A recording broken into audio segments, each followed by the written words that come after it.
சட்டம் இப்ப முதல்ல மாதிரி இல்ல. முக்கிய குற்ற சட்டங்கள் எல்லாத்தையும் மாத்திட்டாங்க. ரொம்ப ஸ்ட்ரிக்டா இருக்கு. பொருளாதார ரீதியா கூட எல்லாரையும் முடக்க முடியும். காசு இல்லைன்னா நீங்க கஷ்டப்படுறது மட்டும் இல்லாம உங்க குடும்பங்களும் கஷ்டப்படுவாங்க. திருச்சிராப்பள்ளி மாவட்டத்தில் உள்ள அனைத்து காவல் நிலைய எல்லைக்குட்பட்ட பகுதிகளிலும் சரித்திர பதிவேடு குற்றவாளிகளை சம்பந்தப்பட்ட காவல் நிலைய ஆய்வாளர்கள் மற்றும் உட்கோட்ட காவல் அலுவலர்கள் மூலமா திருச்சி மாவட்ட ஆயுதப்படையில ஆஜர்படுத்த திருச்சி மாவட்ட காவல் கண்காணிப்பாளர் செல்வ நாகரத்னம் அறிவுறுத்தியிருக்கிறார்.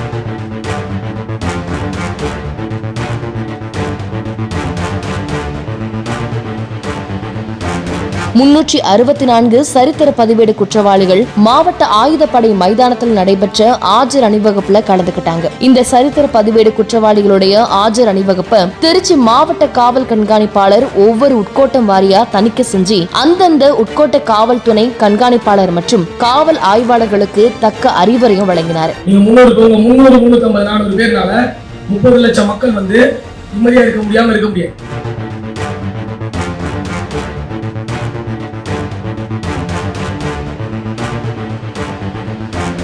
இந்த நிகழ்ச்சியில திருச்சி மாவட்ட காவல் உதவி கண்காணிப்பாளர் அப்புறம் 3 கூடுதல் காவல் கண்காணிப்பாளர்களும் உடன் இருந்தாங்க. வந்திருந்த 364 சரித்திர பதிவேடு குற்றவாளிகளையும் மைதானத்துல உட்கோட்டம் வாரியா நிறுத்தி அவங்களுக்கு ரவுடி பரேடு நடத்தப்பட்ட விவரம் குறித்தும் அவங்க குடும்ப சூழ்நிலை மற்றும் குழந்தைகளை கருத்தில் கொண்டு எவ்வாறு அவங்க நடத்தைகளை மாற்றி அமைச்சுக்கணும் அப்படிங்கிறது குறித்தும் அவ்வாறு மாற்றிக்கொள்ளாத பட்சத்துல காவல்துறையோட நடவடிக்கை எப்படி இருக்கும் அப்படிங்கறத பற்றியும் மிக தெளிவா மாவட்ட காவல் கண்காணிப்பாளர் எடுத்துரைச்சாரு.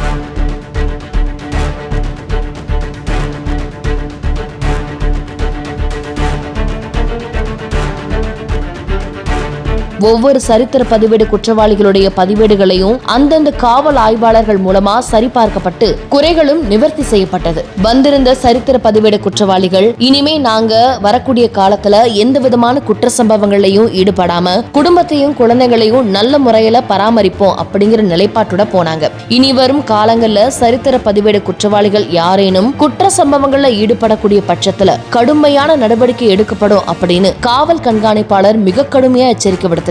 சரித்திர பதிவேடு குற்றவாளிகளுடைய ஆஜர் அணிவகுப்பு இது நாள் வரை திருச்சி மாநகர மற்றும் மாவட்டத்தில் நடைபெறாத ஒன்றாகும். திருச்சி மாவட்ட காவல் கண்காணிப்பாளர் செல்வ நாகரத்னம் குற்றவாளிகளுடைய வாழ்வுல நல்ல திருப்பத்தை ஏற்படுத்தி அவங்களுடைய வாழ்க்கையை முன்னேற்ற பாதைக்கு கொண்டு செல்லணும் அப்படிங்கிறதுக்காக இந்த நடவடிக்கையை மேற்கொண்டுதா காவல்துறையினர் தெரிவிச்சிருக்காங்க. உங்களுக்கு கல்யாணம் ஆயிருந்தா உங்க பொண்டாட்டி உங்க பிள்ளைங்க கூட இருக்க எவனும் எங்கேயும் வரமாட்டான். செத்தா கூட நிறைய பேர் தூக்கி போடுறதுக்கு வரதில்லை.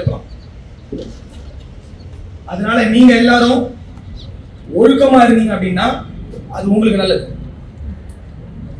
இல்ல அப்படின்னா நீங்க சீரியஸான விளைவுகள், சட்ட ரீதியான விளைவுகளை சந்திக்க வேண்டி வரும்.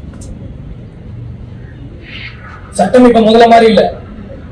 முக்கிய குற்ற சட்டங்கள் எல்லாத்தையும் மாத்திட்டாங்க. ரொம்ப ஸ்ட்ரிக்டா இருக்கு. பொருளாதார ரீதியா கூட எல்லாரையும் முடக்க முடியும். காசு இல்லைன்னா நீங்க கஷ்டப்படுறது மட்டும் இல்லாம உங்க குடும்பங்களும் கஷ்டப்படுவாங்க. ரெண்டாவது, சமூகத்துல அமைதி நிலவணும். அமைதி நிலவனா இந்த குடிச்சிட்டு போய் பக்கத்து தெருவில் சண்டை போடுறது, இல்ல அவன் தெருவில் பைக் ஓட்டிட்டு போய் இடிக்கிறது, அங்க அடிச்சுக்கிறது, வெட்டிக்கிறது, இந்த ஜல்லிக்கட்டுல பிரச்சனை பண்றது, கோயில் திருவிழாவில் பிரச்சனை பண்றது, ஆடல் பாடல பிரச்சனை பண்றது, இல்ல சாயங்காலம் ஒண்ணா உட்காந்து குடிக்கிற இடத்துல பிரச்சனை, இந்த மாதிரிலாம் பண்ணிட்டு இருந்தீங்க அப்படின்னா நீங்க யாரும் நிம்மதியா இருக்க முடியாது. உங்க குடும்பத்தில் இருக்கவும் நிம்மதியா இருக்க முடியாது. பாத்துக்கோங்க. இங்க மொத்தமா ஒரு 300-400 பேர் இருக்கீங்க, அவ்வளவுதான். திருச்சி மாவட்டத்தோட தொகை பாத்தீங்கன்னா ஜனத்தொகைன்னு பாத்தீங்கன்னா 30 லட்சம் தொடுது. நீங்க 300-350-400 பேர்னால 30 லட்சம் மக்கள் நிம்மதியா இருக்க முடியாம இருக்க முடியாது. 300 ஒரு நம்பரே கிடையாது. ஜெயில போனா ஜெயில் வாழ்க்கை ஃபுல்லா போயிடும்.